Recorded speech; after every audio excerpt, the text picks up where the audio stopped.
Yeah, Burners Graffiti Clothing Incorporated, our sponsor, as you can see. Dope. But once again, like I was saying, like masculinity is very important. Understanding who a young men understanding who they are and what they are. So if you know who you are, if you know who you are, you know what you are, and know how to move, and know how to be as far as being comfortable inside your skin, you'll make a lot of less mistakes in life. A lot of our people make a lot of mistakes because we don't know. We don't know. We don't do because we don't know. Um, like a lot of this stuff is coming out, like with these entertainers. Like, I ain't going. I'm not here to mention no names. Y'all see what it is. You know what it is. Even politicians, because a lot of these guys, man, they don't know how to talk to women. Now, a woman will give you anything that you want.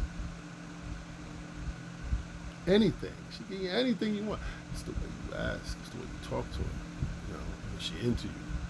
When I was in high school, I went to Mount Vernon High School coming up, and in New York, upstate New York, and even in even even in junior high, in the junior high schools and grade schools, I never knew I never knew how to communicate to younger women or to women my age. You know, I grew up around grown men, like actual older people. My uncle Homo, he was like my first father figure, and he was a ladies' man on a low level. He just knew how to charm chicks. He knew how to say stuff to women. He didn't have one or nothing, two anything, three to make a couple, four to make a pair. You know what I mean? So he didn't have much, but he knew how to just pull like stuff out of nowhere to just make a woman smile.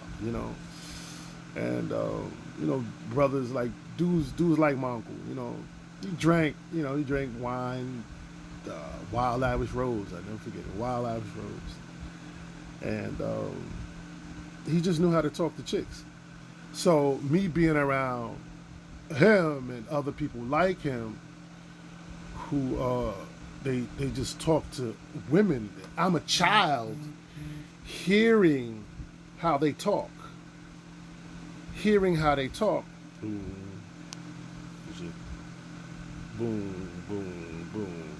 How they talk, and I thought that's how you talk to chicks my age. And, like, chicks my age would look at me like I'm crazy. Like they would look at you like you don't talk to me like that, and they had to be right.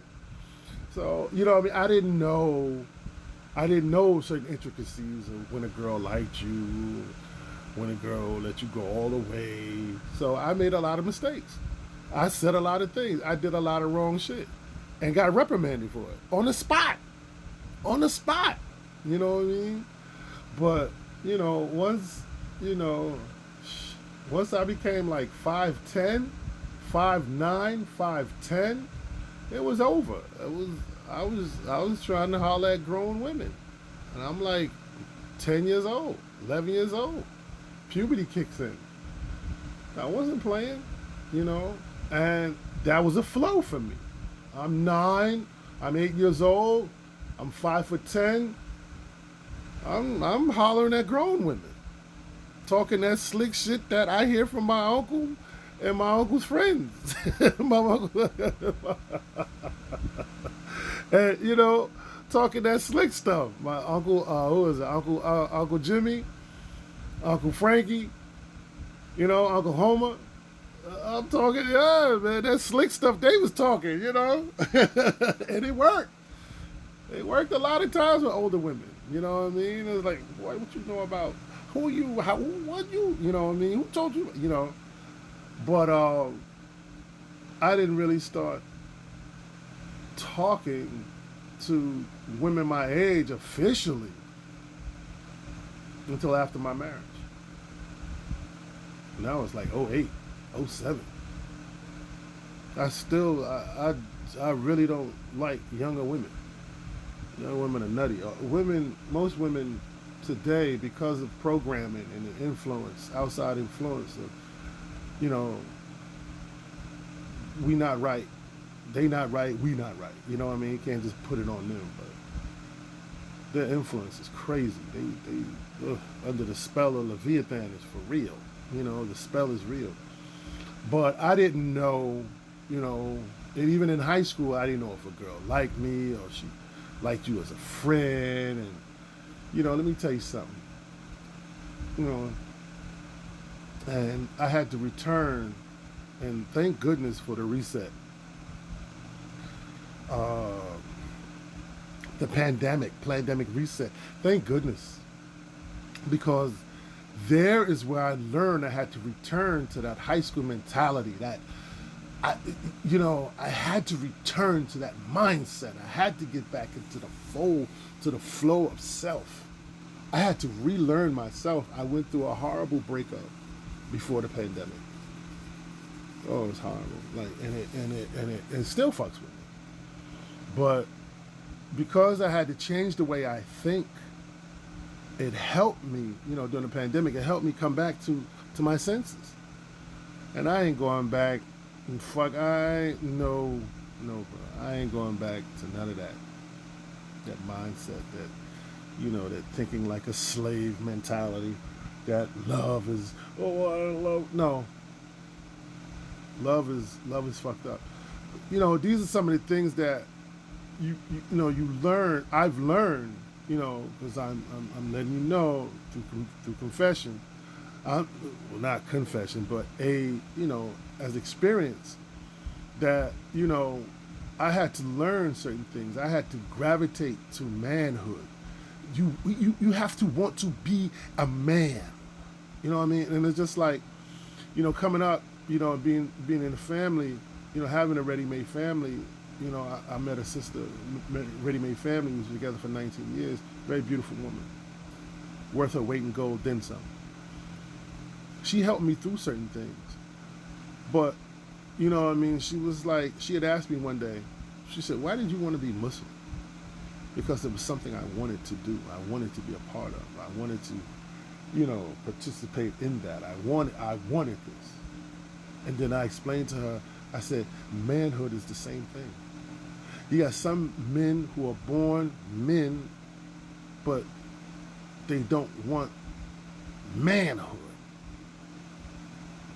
It's like Public Enemy. Like hearing Public Enemy for the first time, I'm like, what the fuck? I remember my brother Abdul Qadir, Ricky Boucher, my man. He was like one of my coolest friends, conscious friends. He's one of my first conscious friends. One of my first conscious friends. I was originally friends with his older brother, Aaron Boucher, and we did graffiti. You know what I mean? Hence, you know, you see the logo and stuff up here. You know, you see it's graffiti tinged. Anyway, Aaron was a man.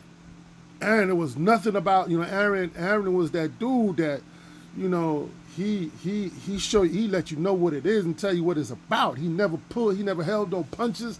He never did none of that, man. He was straight up man. And he let you know, he said, don't pussyfoot with these women, man. You pussyfoot with these women, they'll never take you serious.